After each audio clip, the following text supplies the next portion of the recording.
Manhood, like the real man says, like, I'm not gonna make no excuses. I'm not gonna point the finger and say, Lewis, you didn't do this, you didn't do that.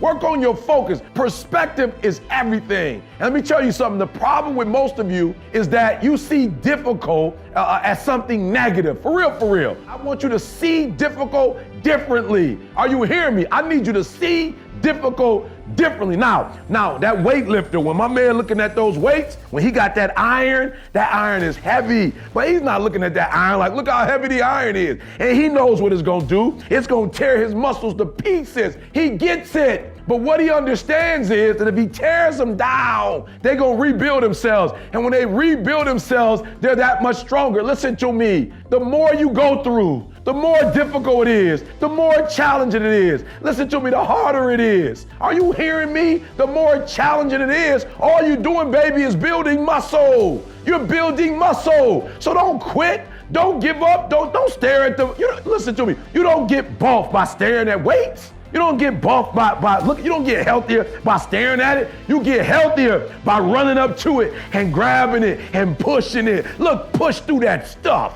Push through it. You can get through it. He said he won't put on you more than you can bear. You can get through it.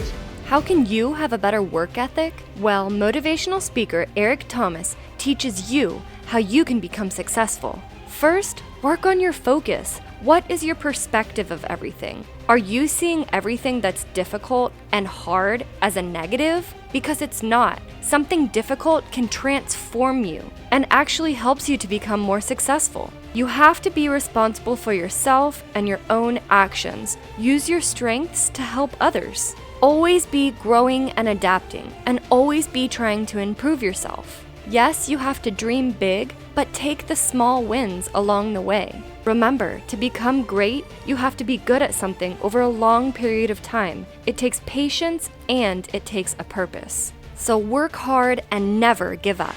A man is about responsibility. And I think a true man, knows he's the head but plays, the tail. I'll never forget reading that the greatest among you shall be a servant. I don't have to walk around my house and say, yo, I'm the man.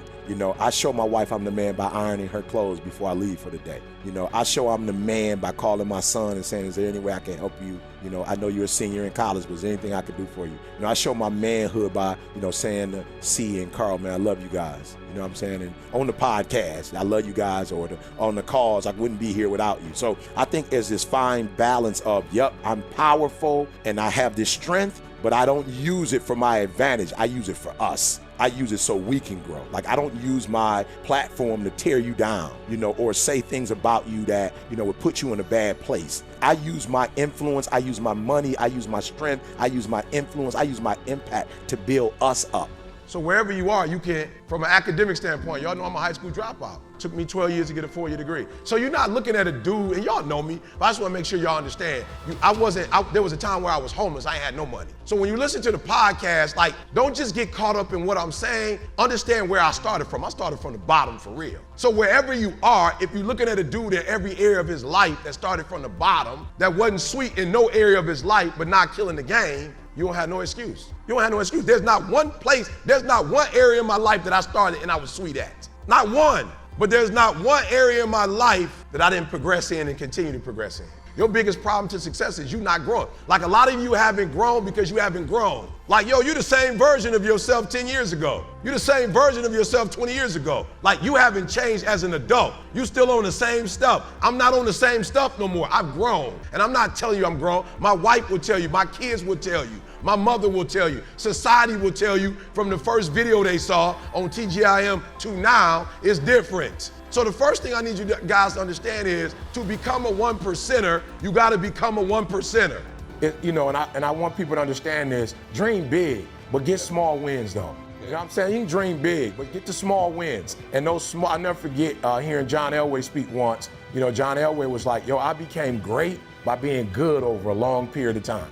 And so for me it was, all right, Didi's leaving, she's going to college, if I can get my GED. That's all I need to focus on right now, is let me get the GED. And here's the thing I never realized. By having a girlfriend, it was like, I'm not dating anybody that's selling dope. I'm not dating anybody that's, violent. You know, I'm not dating nobody that's carrying a gun. So for me, it was like, I didn't even know by being with her, it stopped me from doing some of the stuff that had I not had a purpose, I probably would have been doing what my boys were doing. Because I was with them, I just wasn't doing what they were doing. You know, so the GED was the first win. Then I ended up following her, going to college. Now, our first college was Oakwood, went to a very small school in Alabama. But then after I finished that, and I was speaking at the time, and so now universities are like, University of Cincinnati saw me, University of Louisville, Michigan State. So Michigan State came and said, hey, all these guys like you, but we want to court you.